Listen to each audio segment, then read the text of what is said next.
नमस्कार, मैं हूं आपके साथ पूजा यादव और आप देख रहे हैं भागवत संदेश, जिसमें आज हम आपको सुनाएंगे संघ प्रमुख मोहन भागवत का वो संदेश जिन्होंने 12 अक्टूबर 2021 को दिल्ली में दिया था, जिसमें संघ प्रमुख ने कहा कि जो भारत का है वो भारत का ही रहेगा, कभी बदल नहीं सकता और उसकी सुरक्षा प्रतिष्ठा भारत के ही साथ जुड़ी है। जो भारत का है उसकी सुरक्षा प्रतिष्ठा भारत के ही साथ जुड़ी है। विभाजन के बाद भारत से स्थलांतर करके पाकिस्तान में गए मुसलमानों की प्रतिष्ठा पाकिस्तान में भी नहीं है, क्योंकि जो भारत का है वो भारत का ही है, वो बदल नहीं सकता। और हम सब पर एक उदारवादी संस्कृति, उदारवादी यानी उदारतामय संस्कृति का सब पर परिणाम है।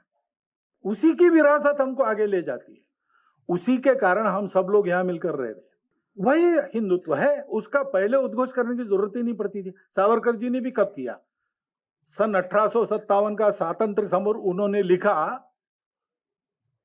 पहले कारणों की मीमांसा की और बाद में कैसा शुरू हुआ स्वातंत्र समर, इसका जो वर्णन है उसको पढ़िए।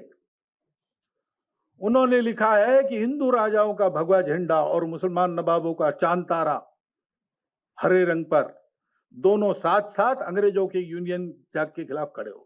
अभी अभी गाजियाबाद में एक पुस्तक का मैंने विमोचन किया था, तो उस पुस्तक के लेखक ने कहा कि वो जो माहौल था वो हमने आगे होने नहीं दिया, ये हमारी गड़बड़ हो गई। खिलाफत ये दूसरी गलती हमारी है। मुसलमानों के लिए बोल रहे थे। ये माहौल बना था,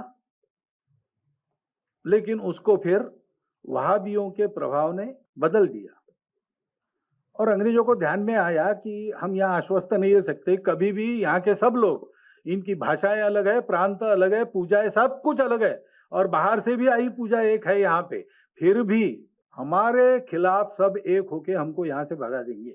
अगर हमको यहाँ स्थिरपद होकर राज्य करना है, इस देश की लूट को चालू रखना है, तो इनको तोड़ना पड़ेगा। तो जो अनेक विभाजन उन्होंने खड़े किए, उसमें एक ये विभाजन भी जो कट्टरपन के कारण बनना शुरू हो गया था, उन्होंने उसको और चौड़ा किया। इसका अनुभव सावरकर जी ने अंडमान के जेल में लिया।